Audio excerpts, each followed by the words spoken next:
শিবচরে আদালতের নিষেধাজ্ঞা অমান্য করে ঘর ভাঙচুর ও হামলার অভিযোগ।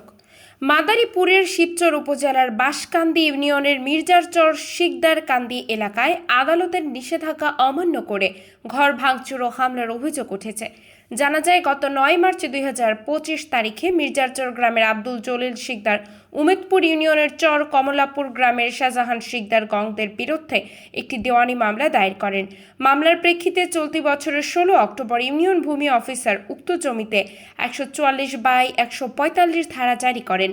তবে নিষেধাজ্ঞা চলমান থাকা সত্ত্বেও গত ২২ অক্টোবর চর কমলাপুর গ্রামের আব্দুল ওয়াহেদ ওরফে আব্দুল হক শিকদার, শাহজাহান শিকদার সহ ২০ থেকে ২৫ জন সহযোগে ঘটনাস্থলে এসে বাচ্চু শিকদারের অটোভ্যান চার্জ দেওয়ার জন্য নির্মিত ঘরটি ভেঙে নিয়ে যায়। এ সময় তারা বাচ্চুর স্ত্রীর উপর হামলা চালিয়ে তার হাতে থাকা মোবাইল ফোন কেড়ে নেয় এবং তাকে মারধর করে আহত করে বলে অভিযোগ পাওয়া গেছে। এই ঘটনায় বাচ্চু শিকদার একই দিন শিবচর থানায় লিখিত অভিযোগ দায়ের করেছেন। প্রত্যক্ষদর্শীরা জানান, দীর্ঘদিন ধরে বাচ্চু শিকদার উক্ত জমিতে বৈধভাবে ঘরটি ব্যবহার করছিলেন। ঘটনার পর অভিযুক্তরা সাংবাদিকদের সাথেও অসৎ আচরণ করেন এবং প্রভাবশালী মহলের মাধ্যমে সংবাদটি প্রকাশ না করার জন্য চাপ সৃষ্টি করেন বলে অভিযোগ উঠেছে।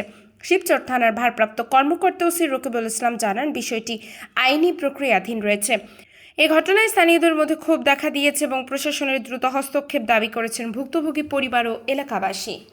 ঘটনাটা চলো হলো বাচ্চু সিদ্ধার, হলো উমুত্তুর ইউনিয়নের ওই আব্দুল হাদ সিদ্ধার, মোস্তফা সিদ্ধার, ওনার পরিবার, ওনার ভাইয়ের বউ, আরো কিছু লোকজন আইছে। তবে লোকজন আমরা চোখে দেখি নাই। আর ঘর ভাঙছে সেই কাল আমি উপস্থিত ছিলাম না। এই জমি বাড়িতে কই ছিল না, আইয়া লুটপাট করে সম্পূর্ণ সব কিছু ভাঙিয়া ছিল। আসার সময় দেখি কি ওরা ভাঙচুর করে সবকিছু মানে গাড়ি ভিড়ে নিয়ে যেতেছে। কারা ওরা? এই আব্দুল হত্রা বিকালে শুনছি মোস্তফাই বলছে যে আমাদের ঘর, তার বাইরের ঘর ভেঙে নিয়েছে। কারণটা কি? আমাকে জায়গা আমি করছি তো ভালো করছিস। কারা যারা ঘরটা ভাঙনারা কারা?